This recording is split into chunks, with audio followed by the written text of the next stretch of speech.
Le problème qu'on a rencontré avec BEPS, avec cette érosion des bases fiscales et des transferts des bénéfices, c'est qu'on a de la planification fiscale qu'on appelle agressive, qui est dans une zone grise.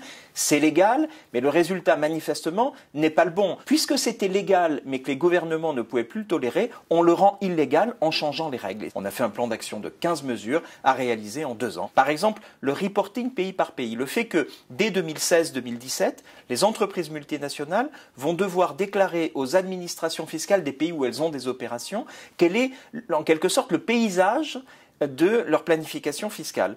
Où sont localisés leurs chiffres d'affaires, où sont localisés leurs employés, où sont localisés leurs profits, où sont payés les impôts et combien d'impôts, pays par pays, avec autant de lignes qu'il y aura de pays dans lesquels elles opèrent. Et donc si elles montrent que leurs salariés sont en Chine, leur chiffre d'affaires est en Europe, leur propriété intellectuelle est aux États-Unis, mais tous leurs profits sont aux Bermudes et qu'il y a zéro fiscalité aux Bermudes, on verra bien la nature du problème. C'est une des mesures, mais on en a plein d'autres. On a de la limitation de la déduction des intérêts, ce qui est une mesure extrêmement importante étant donné tous les jeux de planification autour de la surdéduction d'intérêts. Mais on a aussi un renforcement des règles visant à lutter contre la délocalisation des profits à l'étranger. On va mettre fin à l'abus des conventions fiscales et on change les règles de prix de transfert. Donc on a un ensemble de mesures et elles se tiennent toutes les unes les autres de manière à ce qu'on ait cette approche globale, parce qu'on ne va pas mettre fin à ce phénomène d'évasion fiscale massive des multinationales simplement en prenant 1 ou 2 mesures. C'est un changement de paradigme de la fiscalité internationale qui est en train